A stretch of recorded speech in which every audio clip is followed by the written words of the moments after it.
नमस्कार दोस्तों, लर्निपाई स्टूडियो में आपका फिर से एक बार स्वागत है। आप यह तो जानते ही होंगे, भारत अपनी प्राचीन वास्तुकलाओं से बहुत प्रसिद्ध है। आज हम ऐसे ही एक वास्तुकला के बारे में जानेंगे जिसका नाम है कुंभलगढ़ किला। कुंभलगढ़ किला राजस्थान में चित्तौड़गढ़ किले के बाद दूसरा सबसे बड़ा किला है। यह उदयपुर से 64 किलोमीटर दूर राजसमंद जिले में पश्चिम की ओर अरावली की पहाड़ियों पर स्थित है। पूरी 13 पहाड़ियों पर बने इस किले की समुद्र तल से ऊंचाई 1110 मीटर है। इस किले की दीवार 36 किलोमीटर तक फैली है, जो 7 मीटर चौड़ी है। यह दीवारें इतनी बड़ी और लंबी है कि विश्व में चीन की दीवार के बाद दूसरी सबसे बड़ी और लंबी दीवारों में इसी का नाम आता है। किले की निगरानी के लिए किसी जमाने में इस दीवार के ऊपर कई पैदल सैनिक और 150 से अधिक घुड़सवार सैनिकों दौड़ा करते थे। मेवाड़ की आंख कहे जाने वाले इस कुंभलगढ़ दुर्ग को अजयगढ़ भी कहा जाता है, क्योंकि इस पर विजय प्राप्त करना बहुत ही दुष्कर कार्य माना जाता था। कुंभलगढ़ किले का निर्माण 15वीं शताब्दी में महाराणा कुंभा के द्वारा किया गया था। यह राजस्थान का दूसरा सबसे बड़ा किला था और इस विशाल किले का बनाने में 15 सालों का समय लगा था। महाराणा कुंभा के मेवाड़ राज्य का विस्तार बहुत ही अधिक था। उनके पास पूरे 84 किले थे, जिसमें से 32 किलों का निर्माण महाराणा कुंभा ने स्वयं करवाया था। उन सभी किलों में से कुंभलगढ़ का किला सबसे बड़ा किला था।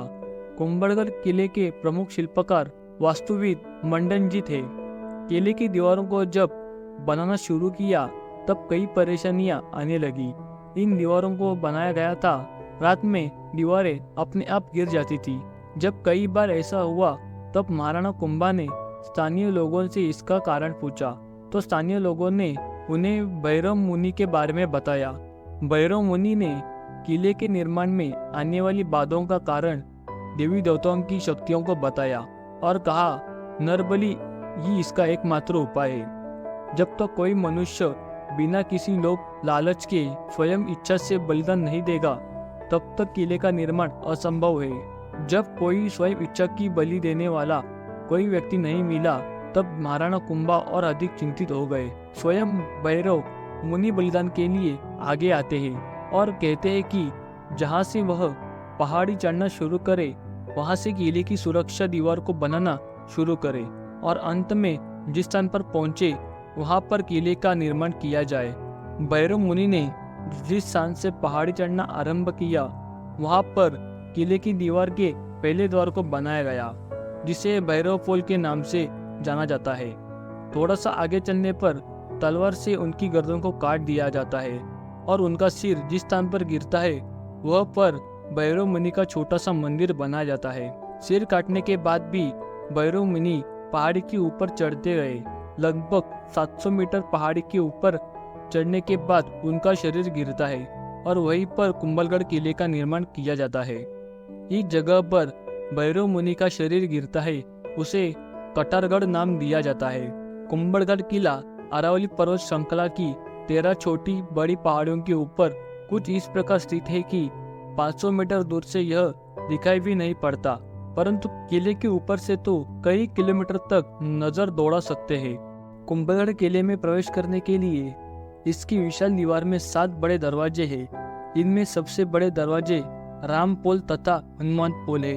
भैरव पोल, हल्ला पोल, पागरा पोल, नींबू पोल एवं पूनम पोल आदि किले के अन्य दरवाजे हैं। इन 7 दरवाजों में से किसी भी दरवाजों से प्रवेश करने पर घुमावदार रास्ते मिलते हैं। दरवाजों के तुरंत बाद से रास्ते दाएं या बाएं और मुड़े हुए हैं एवं किसी भी दरवाजे से प्रवेश करने पर कोई अन्य दरवाजा नजर भी नहीं आता। दरवाजों की यह जटिल संरचना आक्रमणकारियों को भटकाने के लिए बनाई गई थी, परंतु आक्रमणकारी कभी इन दरवाजों के अंदर प्रवेश तक नहीं कर पाए। कुंभलगढ़ को अजयदुर्ग भी कहा जाता है। इस पर 17 बार आक्रमण हुए, परंतु इसे कभी कोई जीत नहीं पाया। कुंभलगढ़ पर जो सबसे मुख्य आक्रमण हुआ था वो 1576 के हल्दी घाटी युद्ध के बाद हुआ था। अकबर महाराणा प्रताप से इतना अधिक डरता था कि वह कभी महाराणा प्रताप के सामने नहीं आया।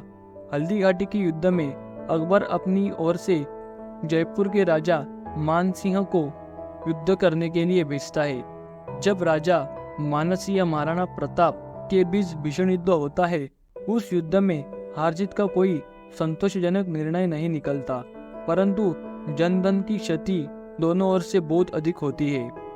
हल्दी घाटी के युद्ध के बाद महाराणा प्रताप कुंभलगढ़ किले में आकर रुकते हैं तथा कुछ समय बाद किले की सारी जिम्मेदारी अपने मामा के पुत्र भान सोनगरा जी को सौंपकर डूडर के पास चुलिया गांव जाते हैं और वहां जाकर भामाशाह है और उनके भाई ताराचंद जी से मिलकर धनराशि एकत्रित करते हैं और एक फिर से सेना एकत्रित करने में जुट जाते हैं। इसी बीच अकबर को पता चलता है कि महाराणा प्रताप कुंभलगढ़ किले में रुके हैं। तब अकबर शहबाज खान को नया सेनापति नियुक्त करके कुंभलगढ़ किले पर कब्जा करने और महाराणा प्रताप को बंदी बनाने के लिए भेजता है। शहबाज खान कुंभलगढ़ पर आक्रमण करने के लिए आता है तो वह अरावली की पहाड़ियों में खो जाता है। उसे कुंभलगढ़ का रास्ता तक नहीं मिलता।